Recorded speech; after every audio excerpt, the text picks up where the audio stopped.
The president of Liberia, Ellen Johnson-Sirleaf, has said that Liberia is not a poor country. It's a country that's been managed poorly. Say something about a country that she has come in, brought in remarkably good policies. What she lacks, however, is resources.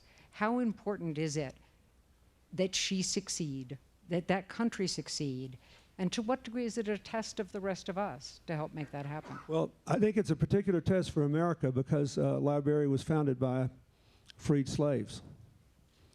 And there are only 3 million people there, so it would be a fairly easy thing for us to turn the country around for them to turn their country around with our help. They also are very politically sophisticated.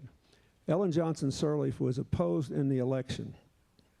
After a distinguished career at the World Bank, after having been a political prisoner, she was opposed in the election by the country's only bona fide sort of cultural figure, a soccer star who was movie star handsome, and everybody loved to watch him kick the ball, and he was backed by all the wrong people. And as we say at home, she beat him like a yard dog in the election. So the voters got it. They knew exactly what was going on, and they didn't bite. So you've got a country there where the people voted to take a different direction. I was there a year or so ago because we do AIDS work there, and we're trying to help them rebuild their health systems. And Ellen asked me to meet with college students. And in Monrovia, the capital, at night, even then, only about 20, maximum 25% of any of the buildings had any electricity at night. So I know these young people that I met, these university students, have probably had a hard time washing their clothes and ironing them and just doing the things that we take for granted. These kids were dressed to the nines. They were incredibly well informed. Keep in mind, they don't have daily newspapers. They didn't last year. The people in Monrovia, the capital of the country, went by a guy who had access to a shortwave radio, and he wrote the headlines of the day up in chalk on a big blackboard. And I thought I could have been at Harvard being grilled by students for an hour and a half. They're immensely impressive people. There's only 3 million of them. They need to get their power system up. They'd be a perfect laboratory for clean energy. They'd be a perfect laboratory for all kinds of industry and self-sufficiency. I took, Bob Johnson went with me, and afterward he came back and got some African-American businessmen, and they put together just $30 million to start. And they're doing two things. They're building a hotel to try to rebuild some tourism capacity and to have a good place for would-be investors to stay when they come in. And they've set up microcredit operations to make loans to people who want to go into business and start again. But if you can find a place like Liberia or Rwanda, you know, is the most densely populated country in Africa because it's so small, but they still have only fewer than 9 million people. And they're doing great. And they're trying to preserve their natural resources, including the rainforest necessary to keep the gorillas alive. So I think they're doing great. I think that you ought to pick a place.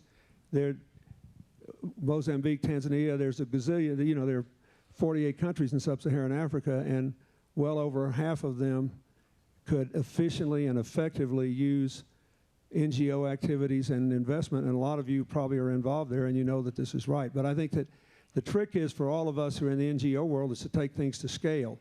So I like working in the small countries because you can prove up models in a hurry, take them to scale, and then show other people that they can follow the way. You mentioned microfinance, and that's become a $4 billion industry around the world. Let's talk a little bit about the role of financial services, not beyond microfinance. You know, small and medium enterprise funds, efforts to provide for insurance, to reduce risk, efforts to provide for savings and build assets. What role do those play? Well, they all have a role, but the bigger you get in the institutions, the more you need a certain legal framework, and the more you may need some involvement from the international institutions or national aid programs. I have a friend in New York, Alan Patrikoff, who's done a lot of work on the financing just above the microfinance level. And we do need that. But And if you really need good government, and you need good laws and good systems to do it. If you can get that, then probably most of that money will be public. There may be some foundations big enough to fund such things to start. But the better way to do that is if you know that property rights and contractual rights are protected, then most of those places should be ripe for good investment, because there are real serious growth opportunities there. I mean, a lot of these countries could be growing at 7, 8, 9% a year if they had more investment and and some more capacity at the governmental level. One of the reasons I like to go in with our foundation and work with governments is that I'm always trying to help build systems so that if something happens to me or our foundation can't work anymore or whatever happens, the capacity of people through organization will be greater. I say this every year when I come here, but I'll say it again because it's like a broken record that's worth hearing the scratch on. Intelligence and effort are evenly distributed. Organization, opportunity, and investment aren't. Very often the biggest problem is organization. Systems are more important than any of us think. We are sitting here and you are going to be able to listen to me drone on because you have every confidence that those fans will not go off in the middle of this encounter. You would be shocked if the lights went out or the mics didn't work anymore. And those of us who work in the poorest countries of the world deal with people who are just as smart as we are, who are working harder than we do every day, who can't take any of that for granted.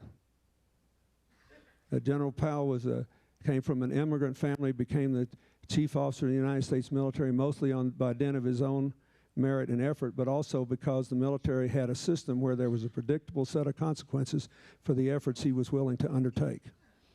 It is a terrible thing to have hundreds of millions, even billions of people living their whole lifetimes as guerrillas, in effect, where every day they have to get up and they're not sure there's a predictable set of consequences for the efforts they're willing to undertake. So, yes, all that's important.